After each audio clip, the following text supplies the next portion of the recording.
lang sa buhay ko bigla nung ikaw ay nakita ko. Ba't ang saya, ngunit bakit ngayon lungkot na ang nadarama? Bakit ba kasi nagbago na ang pag-ibig sa ating mundo? Alam kong mahirap ang mawalay sa isang katulad mo. Bakit ba ganun, hindi ko maintindihan ang relasyon. Sa simula lang ba maganda yun? Pag nagtagal ay hindi mo malaman kung bakit ba minsan ay parang may kulang na. Siguro kahit di natin ito gusto, may naghihintay pa dun sa isang mundo. At siya na ang magbukas ng pintuan, ay kaso yung sa atin naman nasaraduhan. Huwag ka na lumuha, mahal kita. Huwag kang lumuha. Huwag mo sanang isipin na iniwan kita.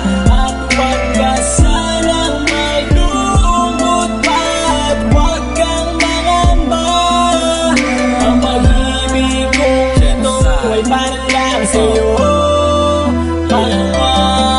Hindi na nga siguro maaalis sa isip ko ang iyong mata na lumuluha at nagsabi na ganito, na bakit kailangan pa na umabot pa sa hiwalayan at sumbatan na tanging nais muling magkabalikan. Di mo gusto ang ganito at mas ayoko nga nito, ngunit tadhana nga naman na nagdala sa atin nito. Hindi ninais na mawalay kundi tanging kapalaran at ang hadlang na humarang na sabay nating nilabanan. At sa bawat nakalipas ang dalawa'y naging isa, ngunit lumipas ang nakalipas ay pareho mag-isa. Ito na nga siguro ang huling kabanata ng libro sa storya nating dalawa na sana'y di na nahinto. At ngayon magpapaalam kahit di pa rin tiyak ko kakayaning magpatuloy at tuloy sa pag-iyak.